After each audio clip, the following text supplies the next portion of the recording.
6 months ago, he married the love of his life, only to lose her in a brutal fire while she carried their child. He buried the woman who owned his soul, believing she died in his arms. Tonight, his world flips into a nightmare miracle. She is alive. She fought death for their baby girl. Someone hid her. Someone lied. His dead wife just gave birth to his daughter, and now he must uncover who tried to erase their love, because this time he will burn the world before losing her again. Welcome back to Beyond Color Stories. Hey, where are you connecting with me from today? I really want to know. So, are you ready to dive into my brother James's incredible stories, or what? I know you don't want to miss a single moment, but first, make sure to subscribe to the channel so you don't skip any of the amazing stories we have lined up. All right, no delays, let's jump right in and get started with the story.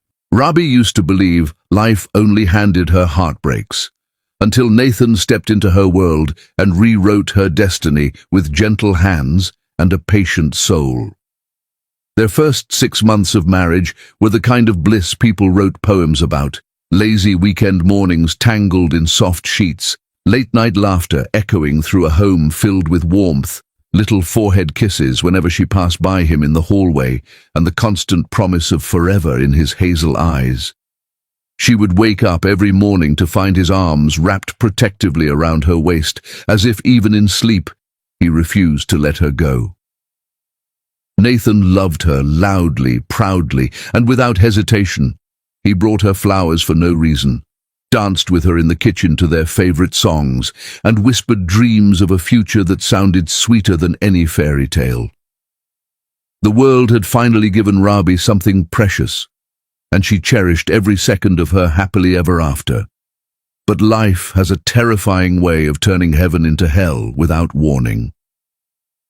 On the morning she found out about her pregnancy, Robbie stood in front of the bathroom mirror with trembling hands pressed over her mouth, tears of joy filling her eyes as she looked at the positive test. A tiny heartbeat now lived inside her, a miracle, one she couldn't wait to gift Nathan. She imagined his reaction, those hazel eyes widening, his voice breaking in awe, his laughter mixing with tears of joy as he carried her in his arms.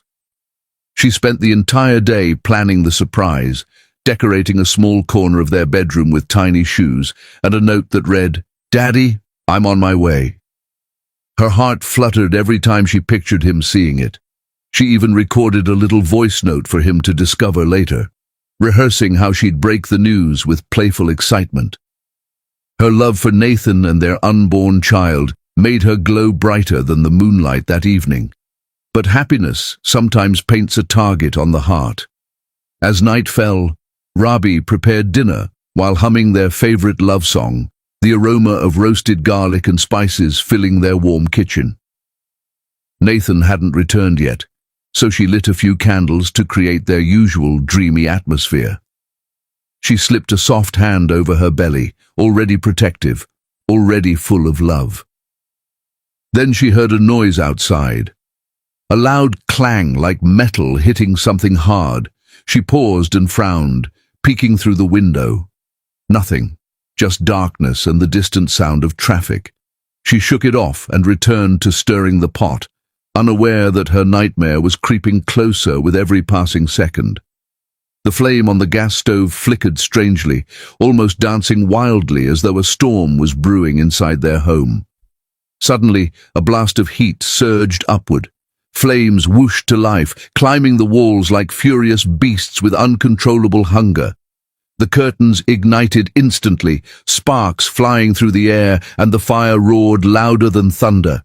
Robbie stumbled back, heart slamming against her ribs as she screamed Nathan's name. Panic shot through her veins like lightning. She grabbed a towel, trying to smother the flames on the counter, but the heat burned her fingers and forced her to drop it. Smoke spiraled fast, thick and suffocating. She coughed violently, eyes stinging as fear swallowed her whole. The fire spread faster than any normal accident should, like someone planned this. Nathan arrived outside in that exact horrifying moment, dropping his keys when he saw bright flames clawing out the windows. He sprinted toward the front door, ramming his shoulder into it with raw desperation. "Robbie! I'm here! I'm coming!" he shouted, voice breaking with terror. But the fire answered with an explosion that shook the walls, forcing him back. He circled the house like a madman, searching for a way in, his hands already cut and bleeding from smashing windows.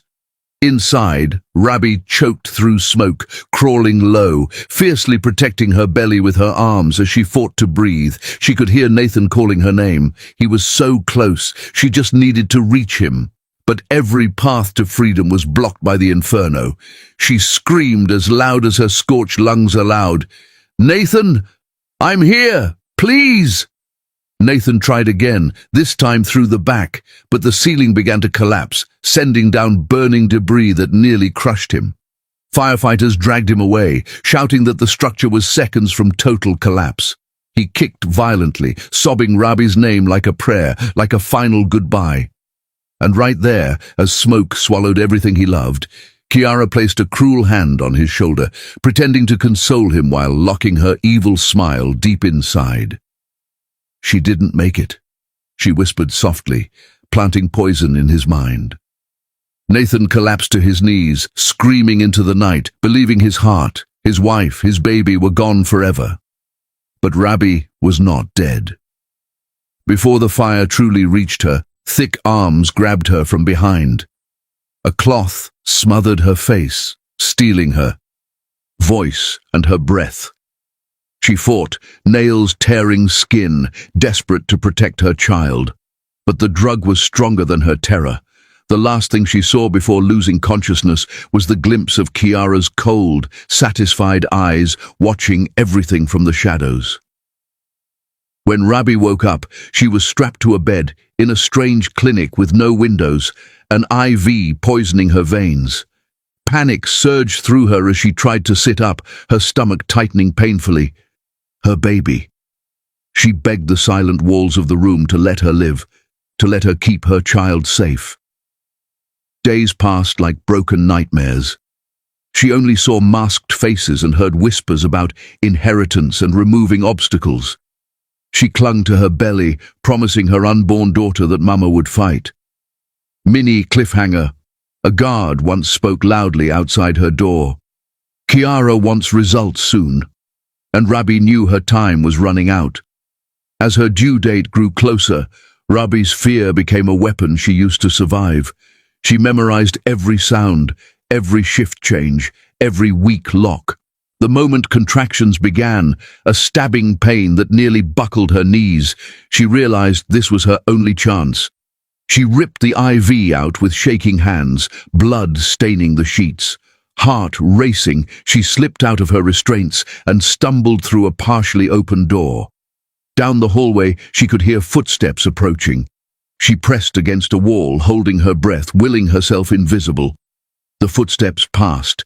She ran, each step torturing her body, but love pushed her forward. She slammed into an emergency exit door and pushed into the cold night air. Rain poured as she fled into darkness, one hand gripping her stomach, the other reaching out blindly for salvation. Every contraction felt like her body was tearing apart, but she refused to slow down. She avoided headlights and anyone suspicious, terrified one of Kiara's men would drag her back to hell. Her hospital gown soaked through, her hair plastered to her cheeks. She kept running because stopping meant death for her and the tiny miracle fighting to be born. The city lights blurred into streaks of hope and fear. The hospital sign finally appeared in the distance like a beacon calling her home. She stumbled through the entrance, collapsing into the arms of a nurse who gasped in horror at her condition. "Help my baby, please!" Rabi cried, voice thin as a dying flame. They rushed her into a delivery room, her heart pounding against ribs that felt too fragile to contain all the pain. Nurses asked questions she couldn't answer. Where was she from? Who did this to her? Where was the father? Tears rolled from the corners of her eyes to the sheets beneath her, because Nathan Her Nathan didn't even know she was alive. Contractions grew sharper, faster, crueler.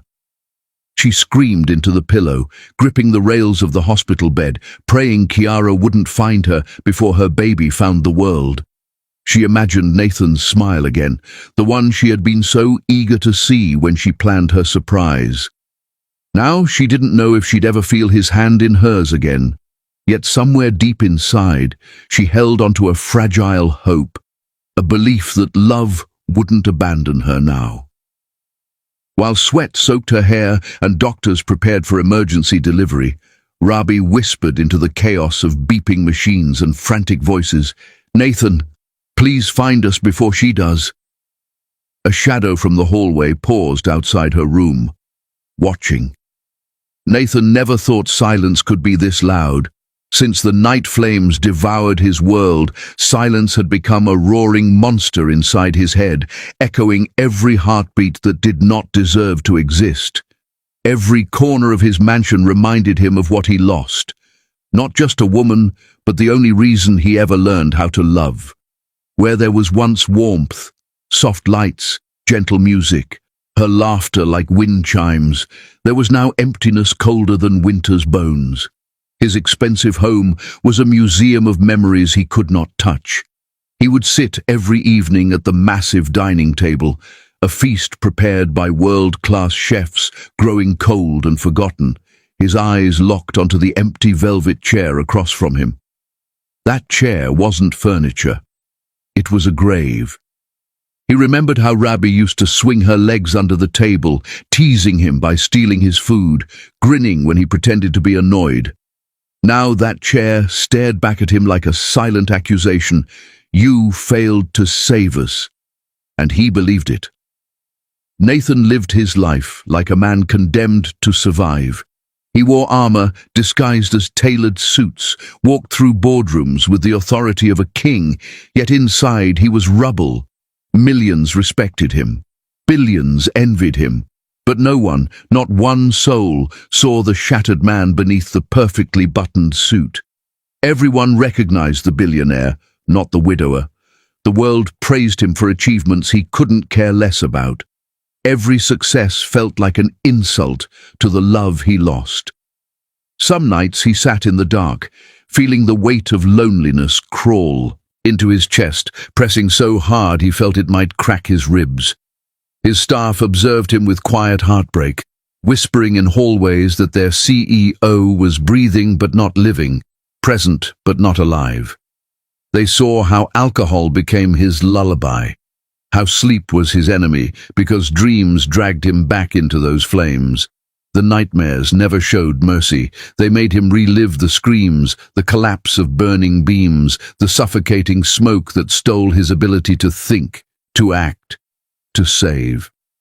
He always woke up drenched in sweat, clawing his way out of the past, his voice stuck on her name. And every single time, his hand instinctively traveled to the wallet, resting over his heart. Inside it, the edges worn soft from his constant touch, was Rabi's photo, her smile captured in a world where she still breathed. He would brush his fingers over her face in the picture like a prayer. He whispered all the things he should have said, the things he choked on while she was alive. Regret was the chain around his soul, and he willingly let it drag him. But guilt was not his only torment. The unborn child, the tiny heartbeat that once fluttered beneath Rabi's skin, remained the deepest cut. He often imagined whether their baby would have had her eyes or his nose, her laugh or his quiet nature. He had spent nights wondering if the baby would have kicked when he talked to Rabi's belly, whether he would have been a good father, whether he deserved fatherhood at all. That child existed as a phantom pain, a heartbeat he felt, but never heard. Love had given him everything, and one night of fire had taken it all away. Kiara entered his life like a shadow pretending to be light. She spoke gently, touched his hand with false sympathy, and plastered concern across her face like makeup. While he drowned in sorrow, she learned how to swim through his vulnerability. She told him lies coated in comfort, that he needed to forget, that Rabbi would want him to be happy without her, that moving on was the only way to heal. But behind her soft eyes lived greed. Greed sharp enough to stab through family bonds. She told him the fire was an accident, that fate was cruel but final. She silenced questions with clever manipulation. His grandmother saw through Chiara, her instincts warning that something about the fire didn't make sense. No remains, no medical files recovered, too many missing pieces. But whenever the old woman tried to speak, Chiara twisted her words, making her seem confused, fragile, even paranoid. She was slowly isolating Nathan from the only family who still fought for truth, waiting for the day he broke enough that she could claim his fortune piece by piece. Birthdays were the cruelest reminders of time. Nathan rejected every celebration, every attempt to honor his life when he felt his life ended long ago. He refused candles, refused wishes, refused to let people pretend there was anything left to celebrate.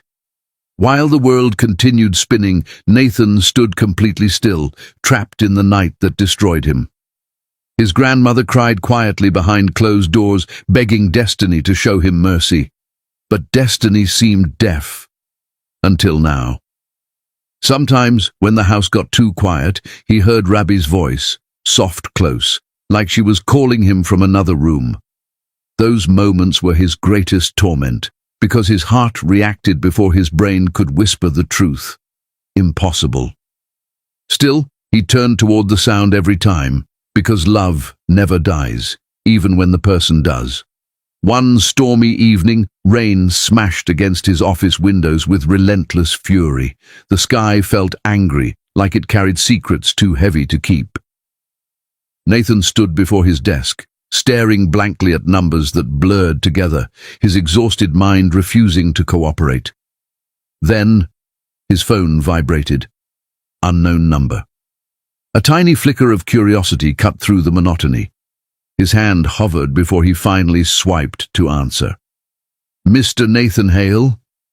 The voice was uneasy, urgent, his brows pulled together. "Yes." "Who is this?" His chest tightened before he even understood why. "This is Roseland City Hospital. You're listed as an emergency contact for a personal matter." That pause, that uncertainty. It made the world freeze. Nathan's heart slammed painfully.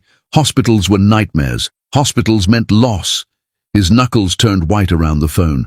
"Tell me exactly what happened," he demanded, panic rising beneath his breath. "I can't explain over the phone," she replied, her voice trembling with hesitation. "But you need to come immediately." The dread hit his bones like ice. His mind raced straight to the worst possibility, his grandmother. He didn't wait for details, didn't think, didn't breathe. He grabbed his keys so fast they fell from his shaking hands the first time, then bolted toward the elevator. Chiara's voice echoed behind him, asking where he was going, but he ignored her completely. She didn't deserve answers. She didn't deserve to speak Rabbi's name, or his grandmother's. He pushed past everyone and everything, desperate to outrun whatever horrors waited at the hospital. And as he drove, the world kept throwing knives at his chest. A woman on the sidewalk with hair just like Rabbi's made his breath stutter. The reflection of headlights on wet pavement reminded him of fire truck sirens. When he stepped out of the car at the hospital, a faint scent of jasmine, her scent, wrapped around him like invisible arms. His knees almost buckled. His heart felt like it was trying to resurrect itself. Inside, the bright hospital lights stabbed into his eyes, too clean, too harsh for the chaos in his chest. Families filled the waiting area, some crying, some clinging to hope. A baby cried somewhere in the background, high-pitched and raw, and that sound alone nearly shattered him. The child he once imagined, the child he lost, screamed inside his memory. "Mr. Nathan Hale?" The nurse from the call approached gently, as though each step toward him might make him fall apart. When he nodded, she lowered her voice like she carried something dangerous. Panic flickered in her eyes, panic she tried to mask but failed. "You must stay calm," she insisted, though she was the one shaking. "Please, follow me." He moved with heavy, uneven steps, each one a battlefield against fear.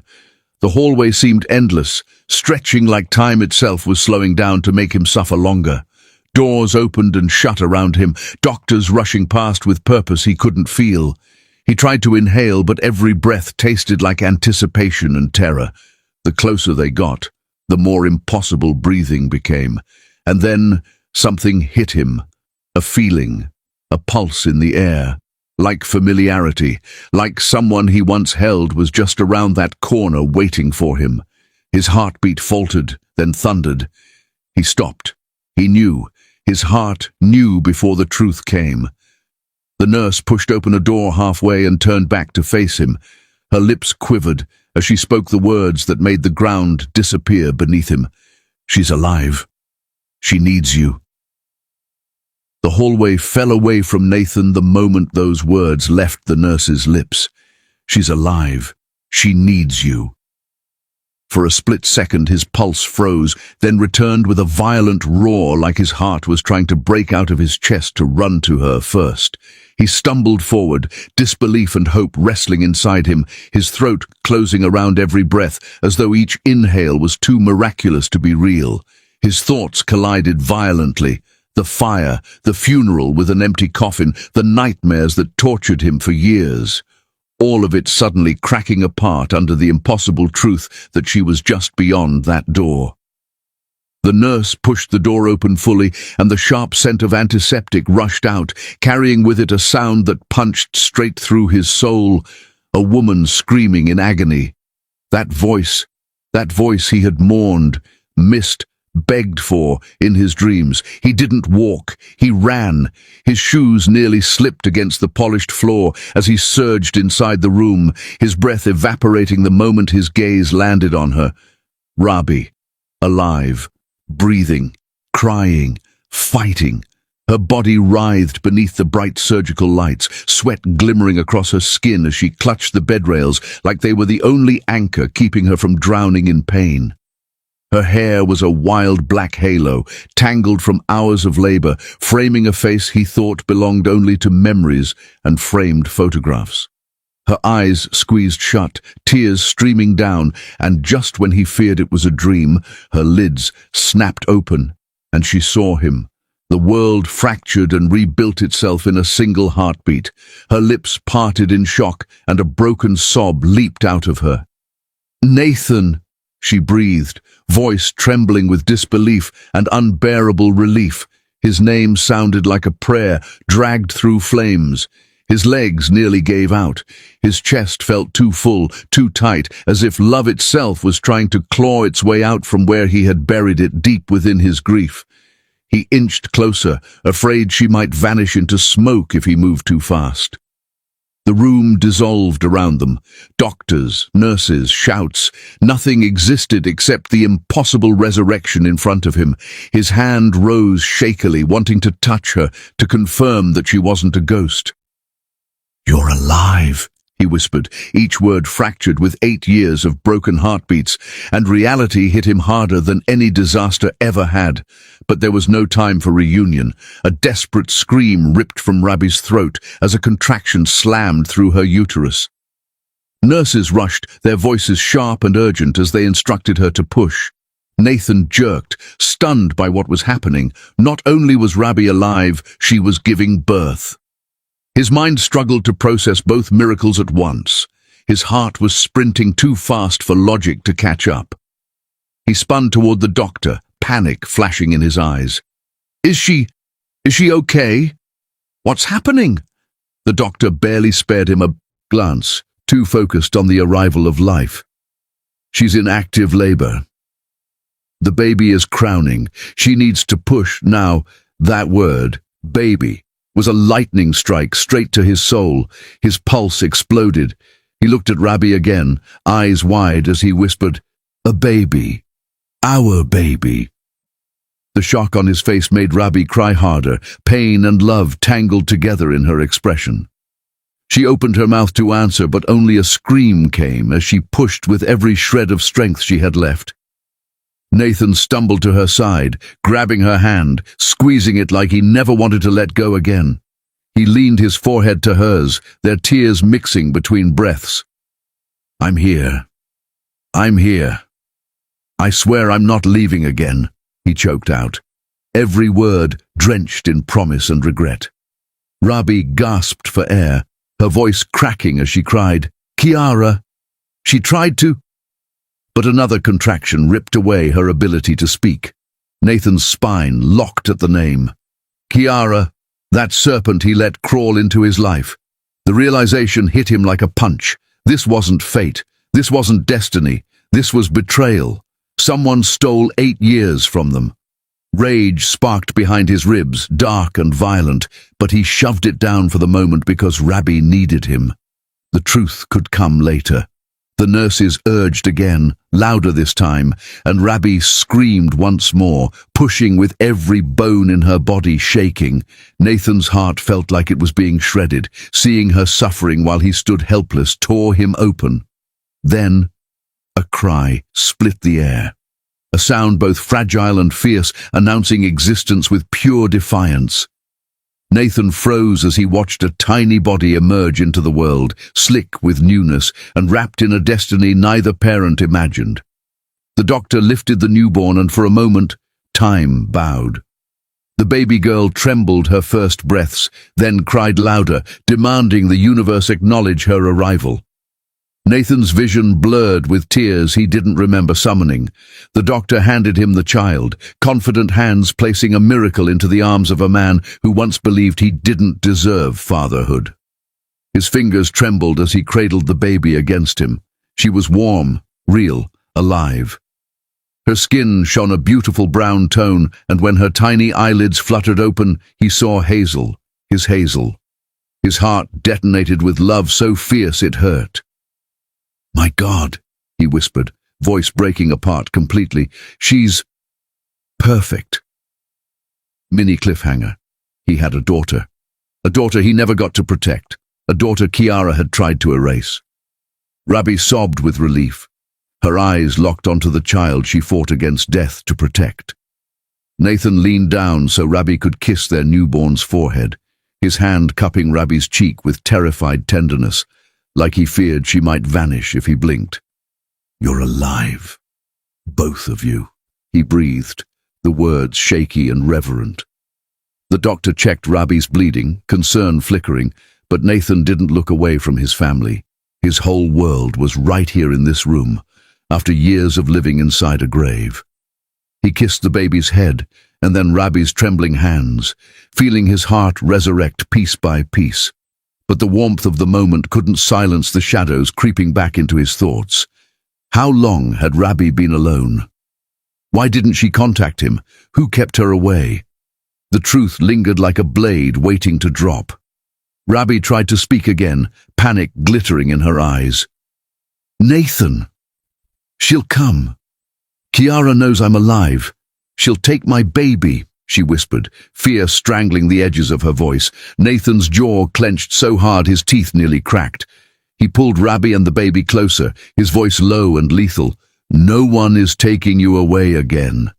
I will burn the world before I lose you a second time." He didn't care if it sounded like a threat. It was a vow.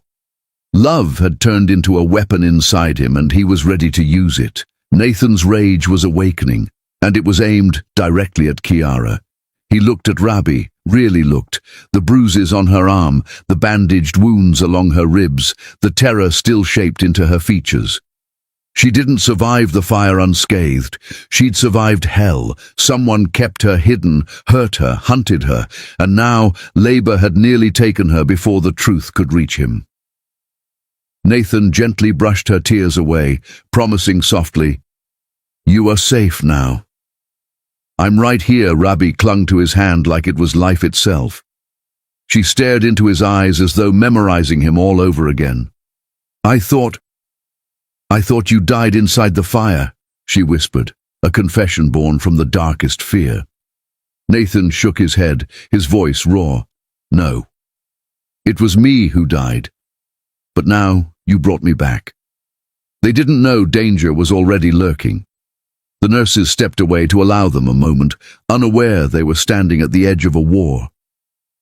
The air in the room changed. It felt charged, heavy, like the walls themselves were holding their breath. Nathan shifted, adjusting his daughter in his arms, overwhelmed by her tiny existence. She yawned, her small mouth forming the softest sound, and Nathan nearly cried again. "I missed your entire life," he whispered to her, even though she didn't understand. "But I will never miss another second."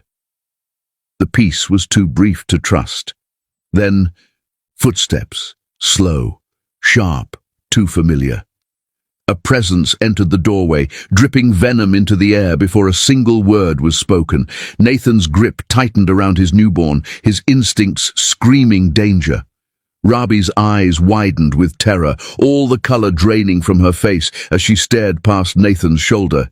He didn't have to turn to know who it was. The dread crawling across his spine told him. A woman's voice, cold as steel and sharp as the scalpel on the surgical tray, hissed behind them.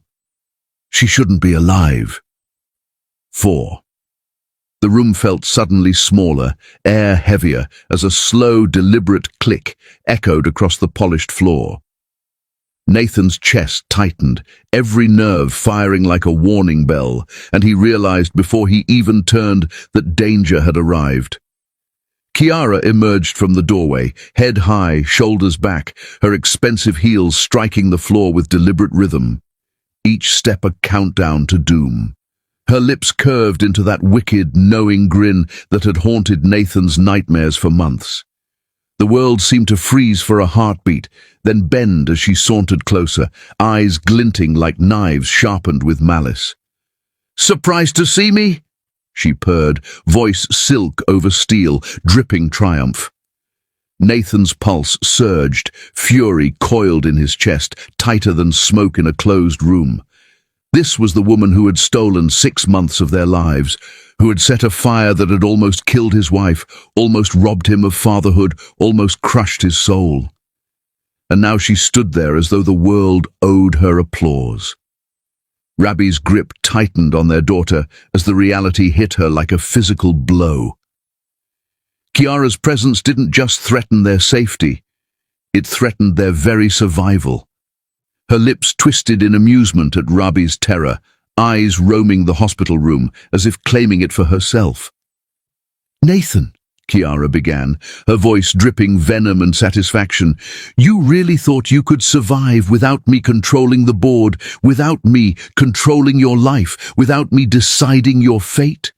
Foolish man, everything you hold dear, your little miracle, your precious Rabi, it all came through my hands.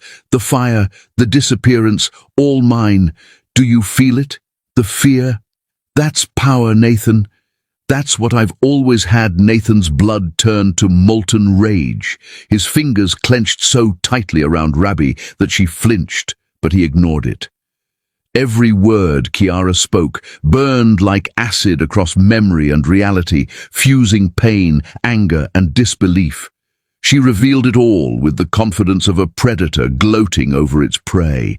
The fire, the kidnapping, the lies fed to him for years. Every detail, precise, calculated, meant to wound.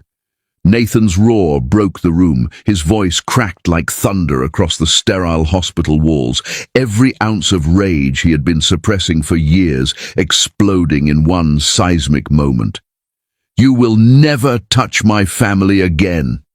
He lunged forward, body trembling, as security officers materialized like shadows behind him. He didn't care who saw his fury. He didn't care that Rabi might faint from shock or that their daughter could sense the tension. His only thought was protecting them, reclaiming what she had tried to destroy. Kiara hissed, a sound more animal than human, twisting in his grip like a cornered snake. She fought with every ounce of spite and pride, slashing at his chest, teeth bared in rage, as if the years she had lost her power were fueling every desperate strike.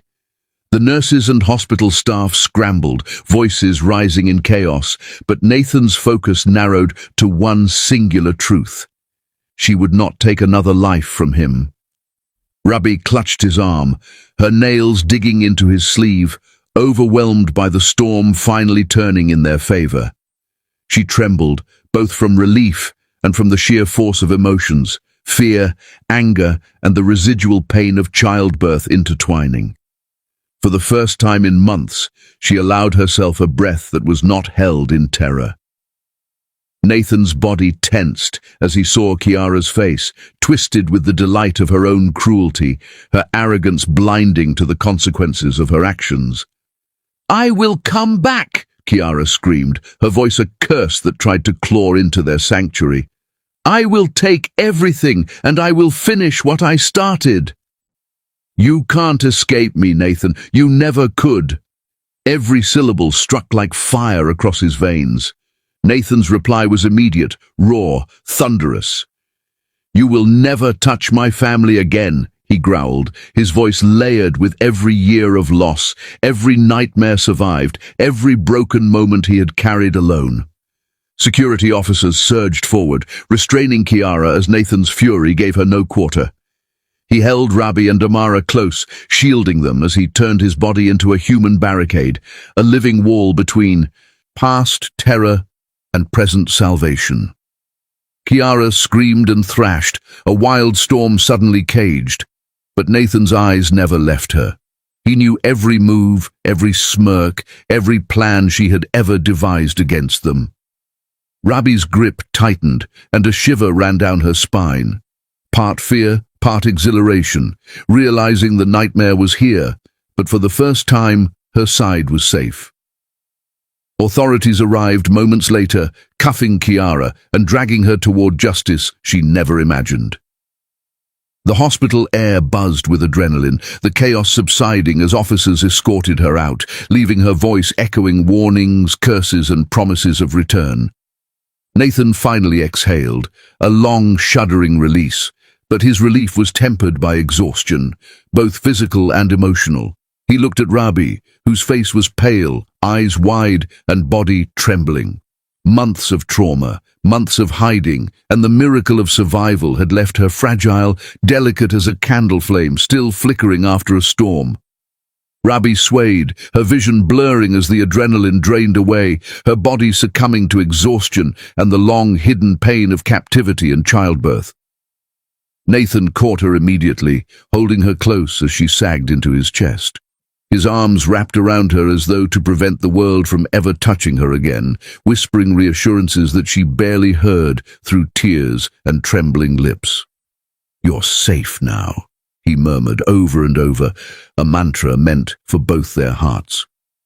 But even as Kiara's threats faded, the room felt heavy with unfinished battles, unspoken dangers, and the lingering scent of betrayal that Kiara had left behind. Before relief could settle fully, Rabbi's knees buckled completely, and her eyes fluttered shut, her body finally surrendering to the trauma it had endured. And in that moment, Nathan tightened his hold, feeling the full weight of everything, loss, love, fury, and hope, knowing that while one battle had been won, the war for their peace was only beginning.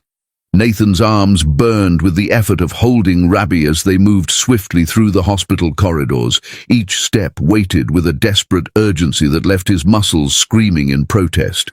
The fear thrummed through him in every heartbeat, stronger than any physical strain, cutting deeper than the fire ever had. He ignored the protests of exhausted doctors and nurses who tried to intercept them, pushing past hospital staff as though sheer willpower could shield his wife from every lingering shadow of danger.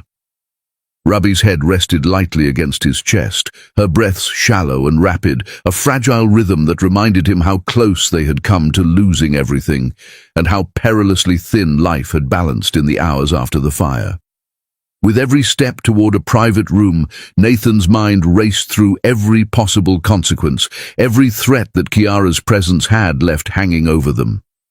He knew that even here, in the sanctuary of hospital walls, safety was never guaranteed, and his pulse surged in anticipation of the next disaster, however it might appear. Once inside the private room, Nathan carefully laid Rabbi down onto the bed, his hands trembling, not from weakness, but from the sheer magnitude of relief and terror combined. The room smelled faintly of antiseptic and jasmine, a cruel reminder of Rabbi's favorite fragrance that once filled their home with warmth, and he felt both comforted and torn by the memories it evoked. Doctors and nurses surrounded her immediately, checking vitals, adjusting blankets, inserting IV lines, each movement swift yet respectful of her delicate state. Nathan hovered, unwilling to leave her side even for a second, whispering her name as though repetition could convince reality to bend to his relief. "Rabbi, stay with me. Don't close your eyes. Please," he pleaded, gripping her hand as though tethering her to life with his own strength. Her fingers twitched against his, a sign that she was still with him, still alive, still fighting, and that tiny flicker was enough to ignite both hope and desperation within him. Hours seemed to compress into minutes as Nathan refused to release his vigil. Every shallow breath she took reverberated through his chest like a bell tolling for the life he thought he had lost. Tears traced unrestrained paths down his face as he kissed her forehead again and again, murmuring promises he had kept in his heart for months but never spoken aloud. "You will never leave me again. I cannot survive another day without you, Rabbi. I cannot. I cannot live in a world that takes you from me," he confessed, voice cracking under the weight of emotion. Rabbi's eyelids fluttered, and though she was weak, she found the strength to focus on his face, her first words not about her own pain, but about their daughter. "Amara, is she safe?" she whispered, voice hoarse, fragile, but infused with maternal determination that refused to bow even in exhaustion. Nathan's grip tightened around her hand, reassurance flowing. Through every word, every touch, "She's safe, my love. She's here. She's ours, and I will never let anything harm her again," he said, his lips brushing her hairline in a gentle promise. As Rabbi's consciousness returned, subtle movements of awareness crept across her face. Her eyes, still glazed with fatigue and lingering trauma, tracked Nathan's every expression. She took in the soft curves of his worry, the lines of exhaustion carved deep into his face from months of grief, and the tremor in his voice that revealed the depth of his fear for her. Nathan watched every twitch, every sign of life, drinking in the miracle of her presence. He spoke softly of all he had endured, revealing his guilt that had festered unchecked. "Rabbi, I thought I lost you. The fire, I couldn't save you. I failed you, failed our baby, failed us. Every day, every night I've carried that guilt like a weight that would crush me if I stopped moving. I died a little inside that night. I cannot survive losing you again." His confession poured out with the intensity of months spent in silent torment, raw and unshielded. And for the first time, Rabbi understood the true depth of the love that had endured while she was hidden, silent, fighting her own battle. Rabbi's hand trembled as she reached for his, gripping it in return with all the strength she could summon. "Nathan, love doesn't blame. Love waits," she whispered, voice soft but steady, a balm that began to ease the sharp edges of his anguish. The words wrapped around him, quiet but firm, reminding him that despite every nightmare, every lie, every attempt to rob them of their family, love had endured. Nathan's eyes glistened with tears that refused to stop as he gazed down at her, their daughter sleeping peacefully in the bassinet nearby, unaware of the war that had raged around her before she even drew her first breath.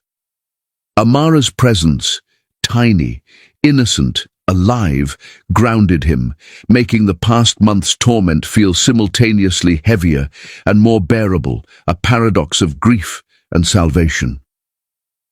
He leaned closer to Rabbi, whispering softly, "She completes the life I thought I buried that night. She is the heartbeat I forgot how to hear, the proof that we survived, that love survives, that we can survive." Rabi offered a weak smile, still fragile, still drained from the trauma and the pain of childbirth, yet the small curve of her lips carried an entire lifetime of unspoken relief, gratitude, and hope. The room was quiet, except for the faint hum of hospital machines and the soft cooing of their daughter. Nathan brushed hair from Rabi's forehead, lips lingering on her temple, feeling a depth of love and longing that no words could contain. Each moment of eye contact stitched invisible threads between them, mending the rift that Kiara's cruelty had created. Nathan's fingers traced the lines of her hand, each small motion a silent vow that no evil, no danger, no shadow from the past would ever separate them again. Yet despite the peace settling momentarily, a tension remained, a whisper of unfinished business lingering like smoke from a fire barely extinguished. Every instinct Nathan had screamed that Kiara's reach had not fully ended, that some final strike might yet be delivered, and that constant vigilance was the only way to truly protect Rabi and Amara. Just as Nathan allowed himself a fleeting moment of relief, the door to the room opened again, and a uniformed officer stepped inside, urgency written across his face. "Sir, we received information that Kiara made one final call before she went to jail," he said, voice low but heavy with implication. Nathan's heart lurched, his mind spinning with possibilities, every muscle in his body tensed as he instinctively moved closer to Rabi, shielding her once more from the unseen threat lingering in those words. Rabi blinked at him, eyes wide with fatigue and confusion, her fragile strength tested again as fear replaced her fleeting comfort. The war was not over, Nathan realized, and even in this sanctuary, danger had not released its grip.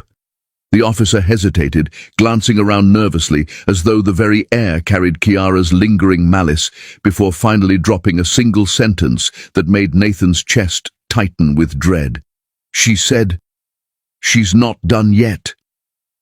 Nathan tightened his hold on Rabi and Amara, heart pounding, rage mixing with love and fear, knowing that while the worst of the battle had passed, the storm of Kiara's final moves was only beginning, and every second counted in protecting the family that had been stolen from them and returned against all odds. The room, though filled with love, now carried the heavy tension of what was still to come, each heartbeat a drum counting down the moments before the next challenge, before their peace could truly be earned. Nathan's mind refused to rest, even as he sat beside Rabi, holding her and Amara close, each heartbeat a painful reminder of the fragility, of the safety they had finally achieved.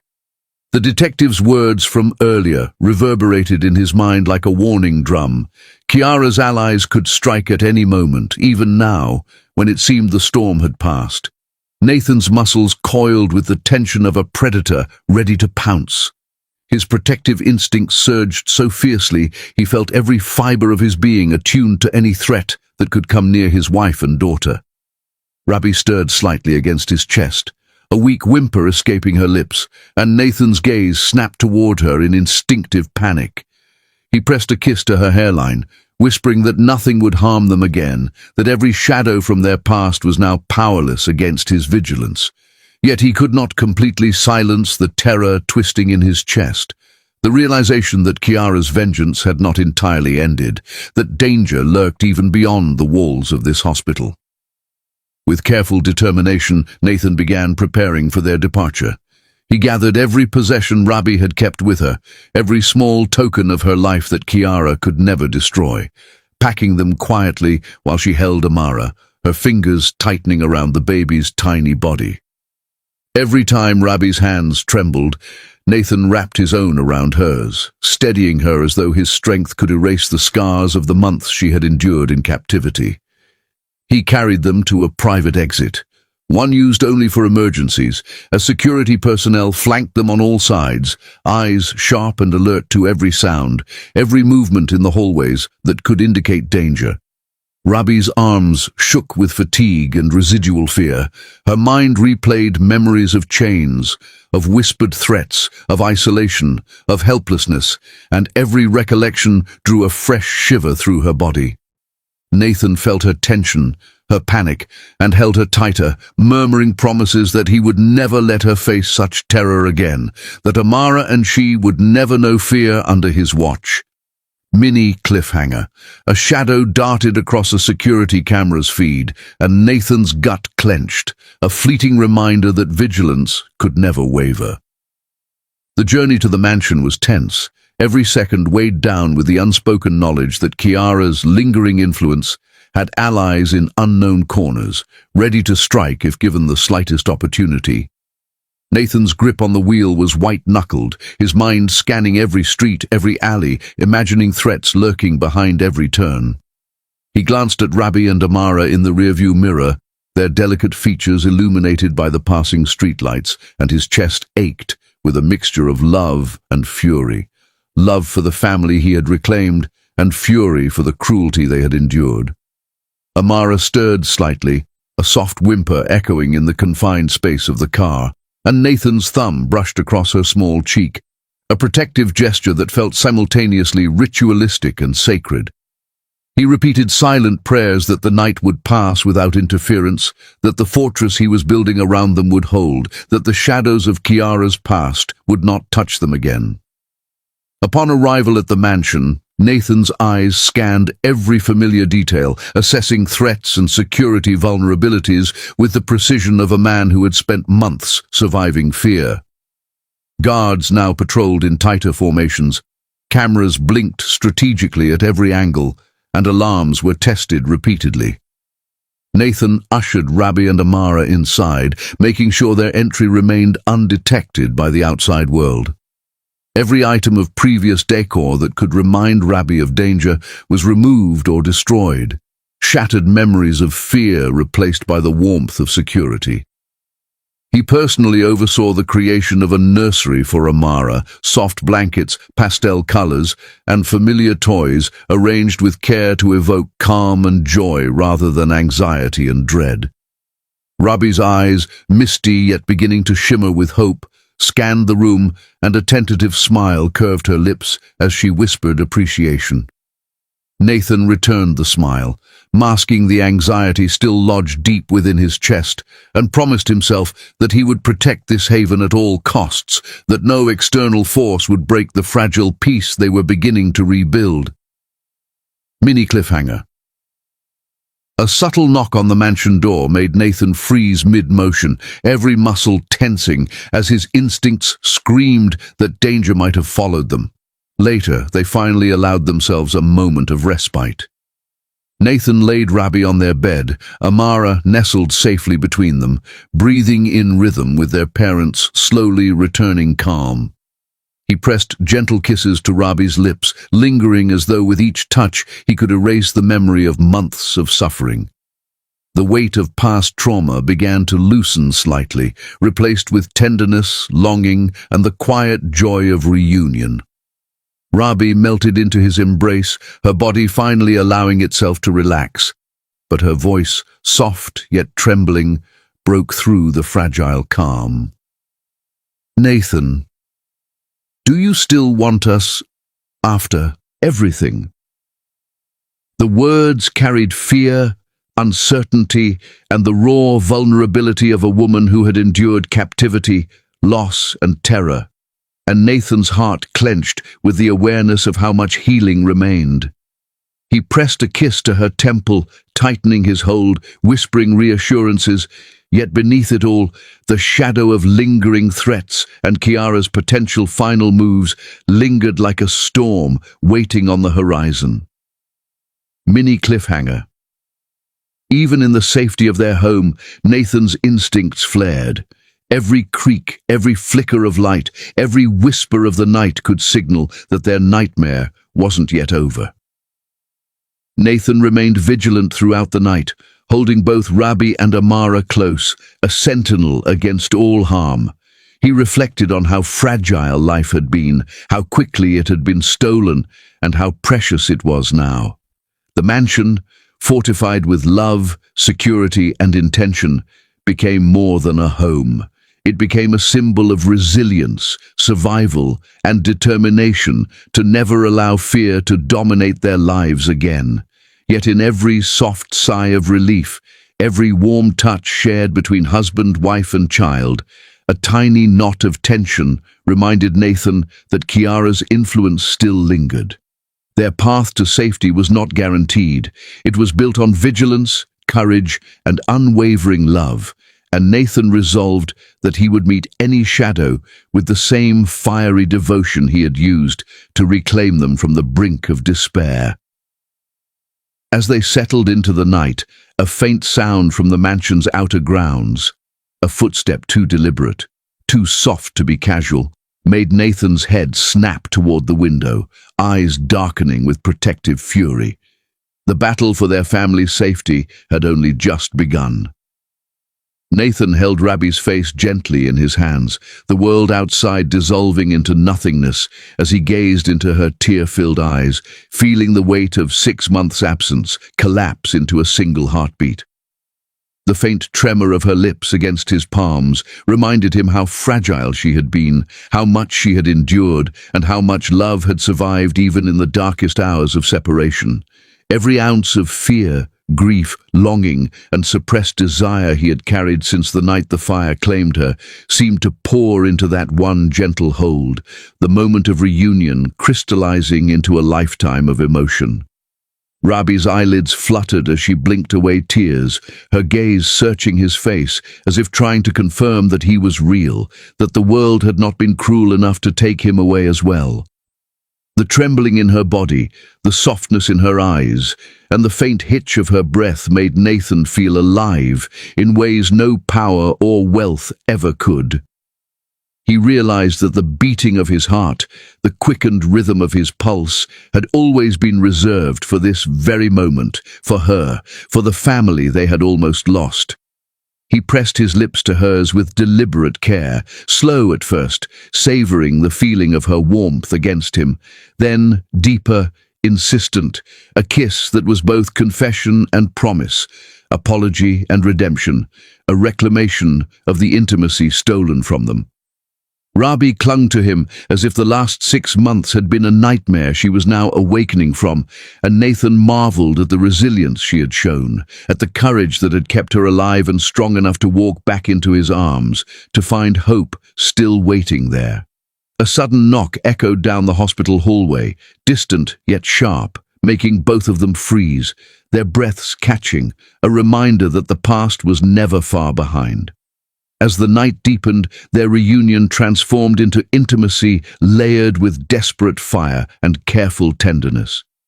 Every touch, every whisper, every gentle exploration of skin and soul was a reclamation, a way of saying, silently but insistently, that they had survived, that they were whole, that love could not be destroyed by flames, lies, or time.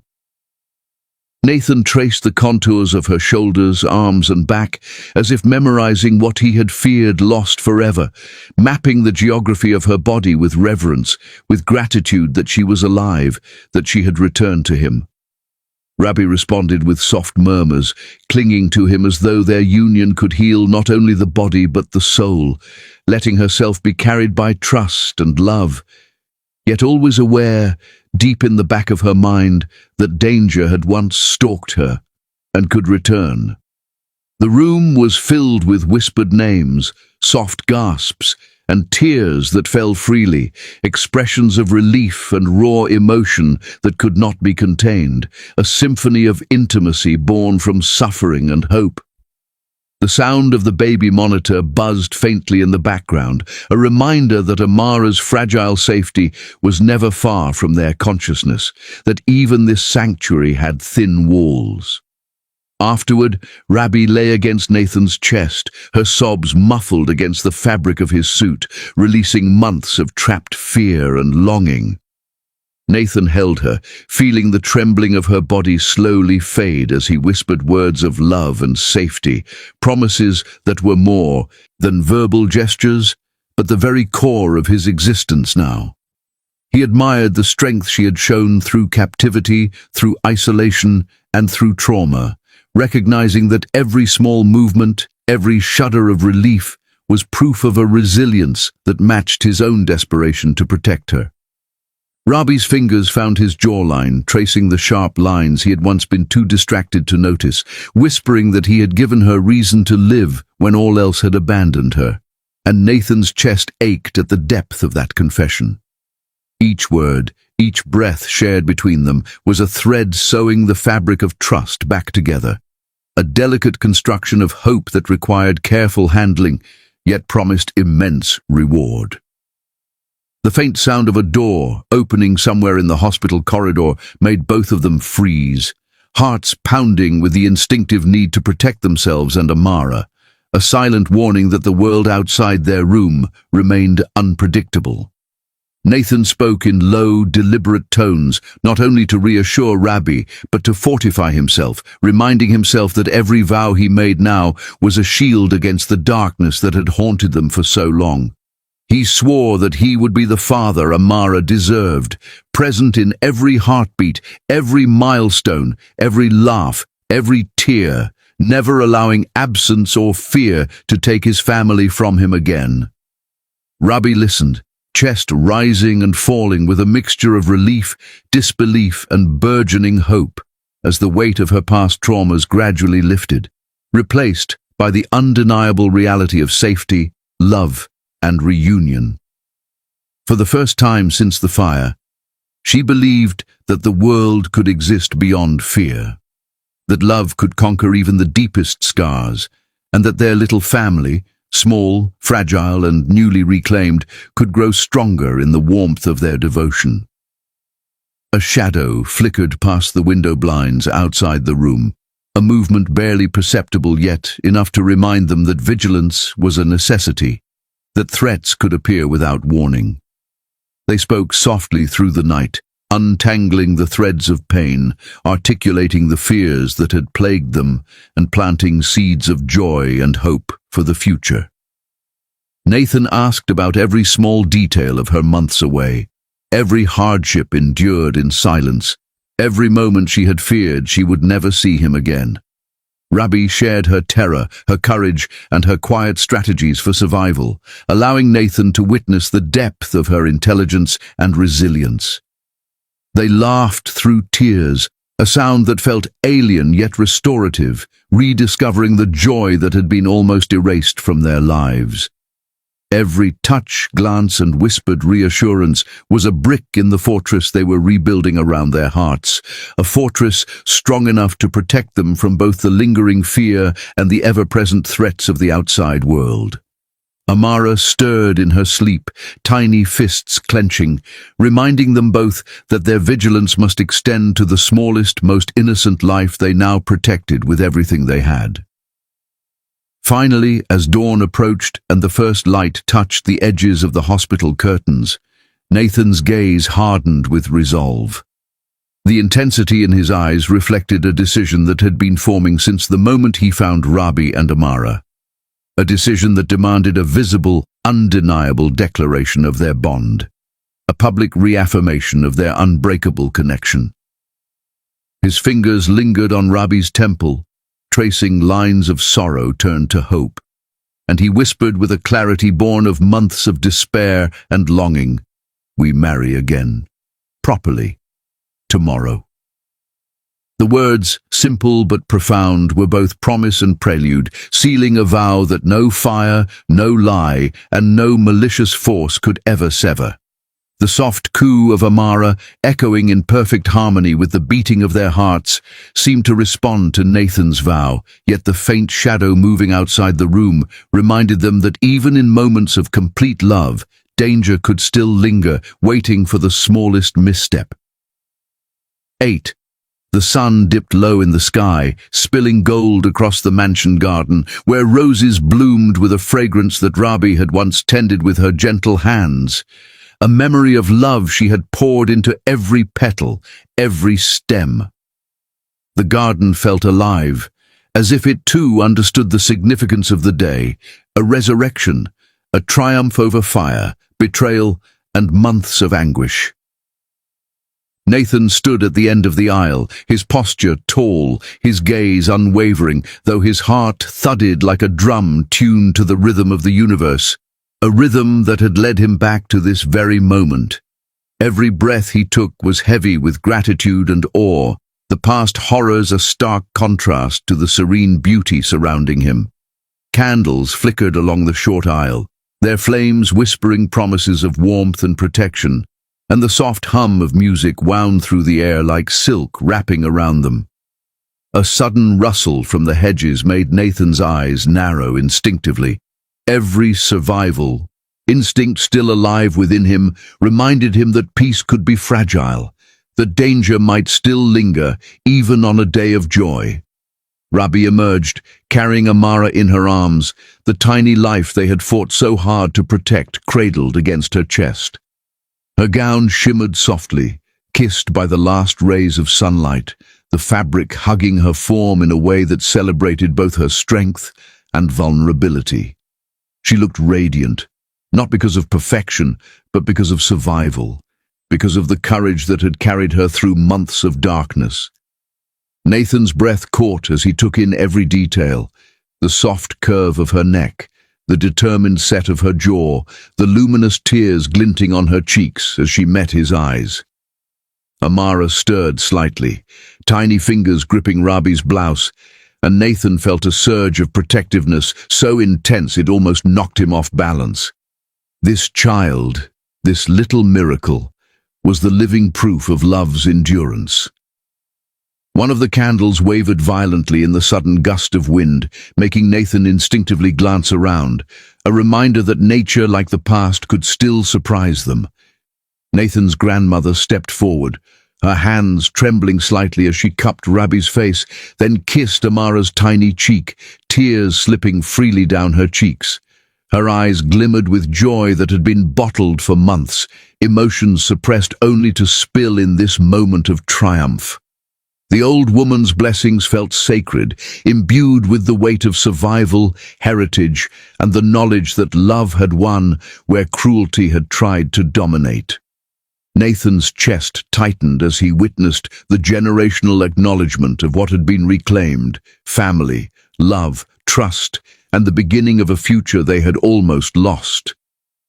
In the distance, a shadow of a figure lingered by the tree line, blurred and silent, reminding Nathan that while today was joyous, vigilance had never been optional. Rabi slowly made her way down the aisle, her steps deliberate, measured, each one a victory over months of fear, over the chains that had threatened her freedom, over the fire that had once tried to erase her existence. She cradled Amara close, whispering soft assurances to the baby, promises that Nathan's heart absorbed like fuel. Every eye in the garden seemed to hold a witness of history rewritten, of love restored, and Nathan's throat tightened as he fought back tears, feeling as if the universe itself were bending in their favor, bending to heal wounds that had seemed permanent. A bird swooped low across the garden, startling Rabi and causing her to shift slightly. Nathan's protective hand on her elbow tightened, a subconscious reminder that every step forward required awareness. When Rabi reached the end of the aisle, Nathan stepped forward, taking her hands gently, feeling the warmth of her palms, the heartbeat of her life matching the rhythm of his own. Their eyes locked, and for a long moment, the world faded entirely, leaving only them, Amara, and the fragile promise of tomorrow. Nathan's voice was steady but low, carrying the weight of months of guilt, longing, and unexpressed love. I vow to protect you, to cherish you, to never let fear or darkness take you or Amara from me again. I will live for you, fight for you, and love you beyond reason, beyond time. Rabi's lips quivered as she absorbed each word, her own vow forming as a shield around their fragile hearts. I promise to trust you, to stand by your side, and to love you without fear, knowing this time nothing can tear us apart. A sudden rustle from the roses behind them made both of them glance quickly, a fleeting anxiety that reminded them that life's threats, though diminished, could never fully disappear. As rings slipped onto their fingers, a symbol that had been stolen once and now returned, their hands met in a clasp that felt like an anchor in a stormy sea, steadying them both in a world that had tried to break them. The kiss that followed sealed more than just a ceremony.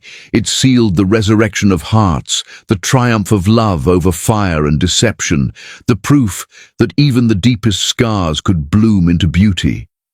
Music played softly, the notes wrapping around them like a blanket, grounding them, comforting them, allowing the joy that had been denied for so long to fill every corner of their beings.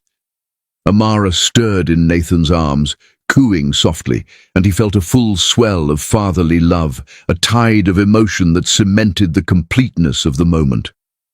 The garden lights flickered briefly, shadows dancing across the marble pathway, as if the universe itself was reminding them that while love was victorious, life's unpredictability remained. During the slow, intimate dance, Nathan held Rabi close, forehead touching hers, eyes never leaving one another. The calm of the evening contrasted with the storm of emotions inside, months of tension, grief, and longing melting into tender warmth. He whispered softly into her ear, his words a promise and a dream. "Rabi, I want another baby someday, a big, beautiful family with you." The weight of that confession lingered in the air, filled with hope, anticipation, and the gentle acknowledgement that their love story had only just begun. A distant sound of tires on gravel reached them from the estate gate, faint but distinct, and Nathan's muscles tensed instinctively. Even in paradise, the past's shadows could never fully release their grip. The night glowed with laughter, soft conversations, and the delicate interplay of candlelight on faces brimming with hope. Family, love, and joy mingled freely, each moment a reclamation of life stolen once but now restored. Nathan and Rabi shared a quiet glance across the garden, both knowing that the battles had been won not by force alone, but by the enduring heartbeat of love, courage, and unwavering belief in each other. And as the night deepened, stars appearing one by one over the estate, they held one another close, the warmth of their bodies and hearts a defiance of all the darkness they had endured. Somewhere beyond the gates, faint movement suggested that not every threat had been extinguished, but Nathan's grip on Rabi tightened, ready to face whatever might come, because nothing could ever separate them again. 9. The morning sun spilled golden light through the grand windows of the Hale mansion, scattering warmth across a home that had once been a battlefield and was now a sanctuary. Rabi leaned into Nathan's chest, her tears soaking the tailored fabric of his suit, a symbol of the man who had fought through darkness to reclaim not just her, but their entire world. She felt his heartbeat against her ear, strong and steady, a rhythm that told her she was home, safe, and cherished in every possible way. Nathan's hands trembled slightly as he held Amara aloft, their daughter's laughter ringing like music through the halls, echoing the miracles they had both survived. She was his little miracle, the living proof that love could endure fire, betrayal, and months of torment, that it could be reborn brighter and stronger than ever. Mini cliffhanger. From the window, a faint shadow of someone passing by reminded Nathan that while they had won battles, vigilance would always remain part of their lives, yet this time he held the power to protect fully. The mansion, once a mausoleum of grief, had been transformed into a home of life, warmth, and hope. Nathan had taken every step to ensure that Rabi would never face fear again. The rooms were redesigned with soft pastels, gentle lighting, and photographs capturing their rebirth as a family. Every corner bore witness to resilience. Amara's toys scattered across the floor, the scent of fresh flowers filling the air, and a small table in the corner where Nathan kept Rabi's favorite teas, a subtle gesture that spoke volumes of thoughtfulness and devotion. Rabi wandered through the rooms with a smile that had been dormant for far too long, her fingers brushing the furniture, the walls, the windows. each touch a silent affirmation that the life she had feared lost forever was now hers to cherish. As she paused by the window, a car slowly passing by caught her attention, and for a split second the shadow of fear flitted across her mind, quickly replaced by the certainty that Nathan would never let them be threatened again. Nathan sat on the couch, pulling Ruby into his lap, her head resting against his shoulder as she inhaled deeply, grounding herself in the scent of his cologne, familiar and anchoring. Their eyes met, and he traced the lines of her face as if memorizing them for eternity. "You're my victory," he whispered, voice low but full of fervor, stronger than any fire, any lie, any shadow. "You're my forever." Ruby's lips trembled as she smiled through the tears, finally believing in the life they had built, a life that was theirs alone, unshakable, unyielding. Amara wriggled slightly, giggling, reaching for both parents, and Nathan pulled her closer, planting a kiss on the top of her tiny head. "We've built something no one can touch," he murmured, his words soft but heavy with promise. A knock on the door startled them, a reminder that even in peace the world beyond could intrude, yet Nathan's hand tightened around theirs, silently saying, "Nothing will harm us."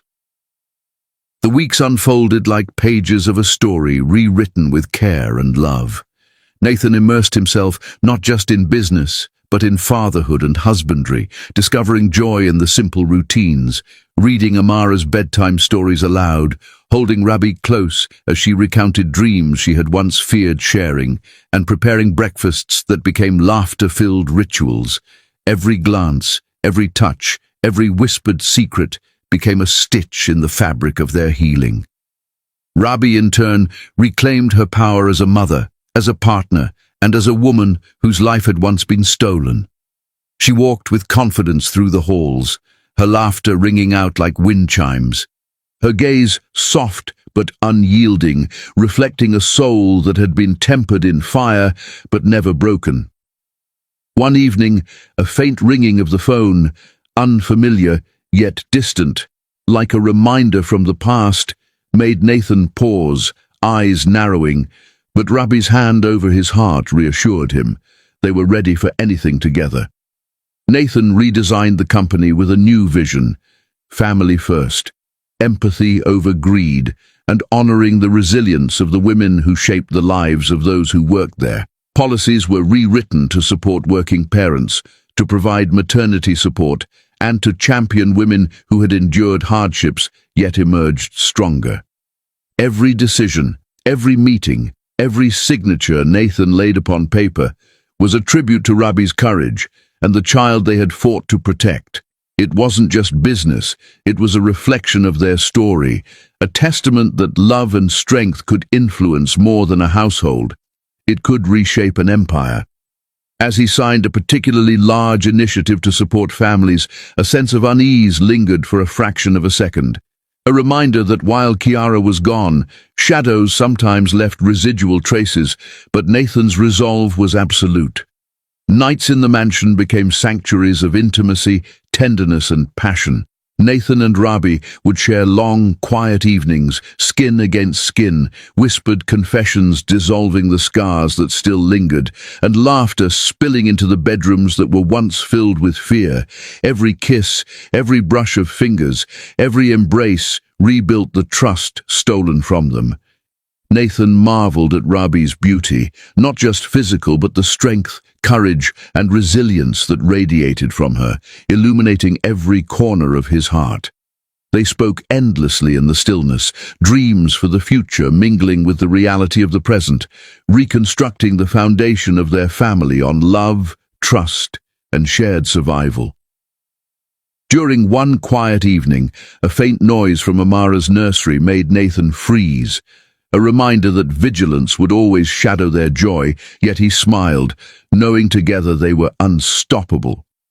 Amara grew under their careful, devoted eyes, a child cradled by love and security instead of fear and uncertainty. Every giggle, every milestone, every first word was celebrated as a testament to the victories Nathan and Ruby had achieved together. Their daughter became the living embodiment of hope, proof that love could not be destroyed, that the heart's flame could never be fully extinguished. Nathan would kiss Rabbi's forehead, whispering that she was the reason they survived, the architect of their joy, the one who taught him that life, no matter how cruel, could be reclaimed.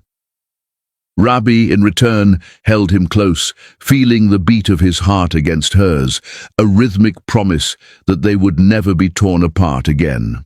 One afternoon, as they prepared Amara's bath, Rabbi felt a familiar flutter in her stomach, a gentle reminder that life often carried surprises that would continue to shape their story in beautiful, unexpected ways. The mansion echoed with laughter, warmth, and the soft hum of a life fully lived. Nathan and Rabbi's love had become legendary within the family, a love that endured fire, deceit, and months of separation, yet rose stronger and more luminous than ever. They danced in the living room, Amara clutched between them, their steps imperfect yet filled with harmony, their smiles radiant, reflecting victories won and lessons learned. Nathan would kiss Rabbi's lips with reverence, whispering words of devotion and dreams of children yet to come. Rabbi, eyes shimmering, would respond in kind, her laughter mingling with his, a symphony of survival, love, and fulfillment. A quiet pause in their dance made them both glance toward the window. A fleeting silhouette of a bird in flight seemed to symbolize the freedom they had fought for and secured, yet the outside world's unpredictability remained, ever present. Finally, as the evening drew close and stars began to pierce the indigo sky above the mansion, Nathan held Rabbi close, forehead resting against hers, Amara sleeping soundly between them. Every past trauma, every dark night, every ounce of fear melted into this singular moment of victory, fulfillment, and unshakable love.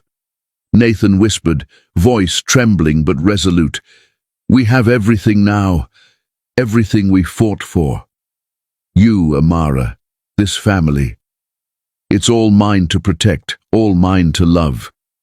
Forever, Rabbi smiled softly, her own heart swelling with gratitude and anticipation. Her hand rested on her slightly rounded belly, the subtlest curve revealing the miracle they had already begun to grow together. Her eyes gleamed with unspoken joy, and her voice was a hushed caress in the darkened room. "Nathan, I think we already started on that big family."